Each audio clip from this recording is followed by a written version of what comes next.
مش عارفين ايه هي. عارفين مش عارفين اي حاجه. تعالوا معايا كده، خليكم انتوا وانا هاجي لك. تعالى انت معايا بقى. تعالى المفاجاه دي. يلا خش على وش العروسه.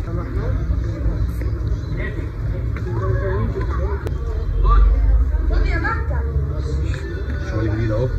انت اول حد تصوريه معايا.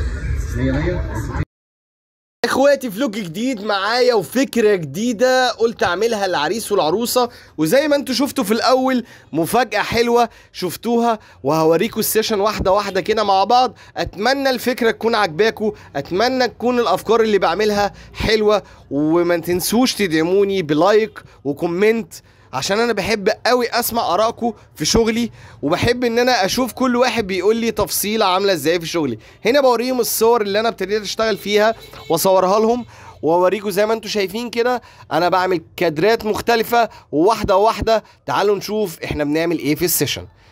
دي صورة أنا بصورها بالإضاءة طبعا قال إيه، يعني إحنا بنقرا الجرايد بقى والجريدة، إحنا نزلنا إن إحنا هنتجوز في الجريدة يا حبيبتي وكده، والكلام الجميل بقى أنتوا عارفينه ده. طبعا باخد كادرات مختلفة، مش بحب إن أنا أشتغل بكادر واحد بس. هنا كادر كأن هما بيبصوا للجريدة، وقاعد في البيت بتاعه بقى الأستاذ بقى ومبسوط بقى هو حبيبته وكده. ففكرة لطيفة أتمنى تكون عجباكم. هنا هما الاتنين بقى، انا هنا بشرح له بقول له حط ايدك على كتفها وكأنك بتبص على خبر ومبسوط قوي وفرحان، وخلي التعبير ده يكون واضح قوي في وشك وانت بتتصور. طبعا التفاصيل دي لازم اهتم قوي بيها مع كل عريس وعروسه عشان اعرفه الرياكشن اللي المفروض يعمله، عشان نطلع برضو حاجه كويسه وحاجه جميله. هنا المفروض ان انا بقول له نبص لبعض وفرحانين وفي بهجه في وشنا، وتكون حاجه حلوه كده وجميله. يا رب الصوره اللي بتتعرض تكون عجباكم، ما تنسوش تكتبوا لي رايكم. هنا حبيت اخد شوت تاني مختلف شويه، ان انا اجيب كلوز بس على الجريده نفسها، بحيث ان هي تكون فيها عمق شويه زي ما انتم شايفين كده.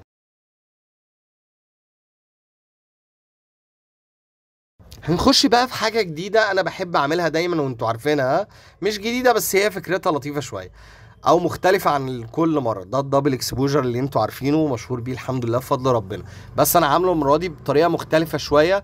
واحده واحده الصوره هتتعرض دلوقتي وهتشوفوها. معرفتش اجيب لكم الطريقه التانيه بتاعت الصوره، معلش اعذروني، بس عملنا حاجه حلوه اتمنى تكون عجباكم. الصوره دي بقى انا هصور فيها حوالي 3 4 صور او 5 صور في صوره واحده هتشوفوها. دي اول شوت باخده زي ما انتم شايفين، خليت العريس والعروسه يبصوا لبعض، بعد كده قلت لها عايز دماغك على كتفه زي ما انتم شايفين كده بالظبط. وطبعا بحاول ان انا اظبط دماغ العريس واحده واحده، عشان بحيث ان انا اقدر اخد كادر كويس ومناسب، لان في ناس ما بتعرفش تظبط وقفتها صح. هنا بقول لهم وروني شغل الدبل بقى والكلام ده، واضحك يا عريس، ايوه كده. بعد كده خدت شوت تاني هو الاخير، هو بوكيه الورد. اتمنى الصوره تعجبكم. وكده الفلوج خلص، اشوفكم عريس وعروسه تانيين، باي.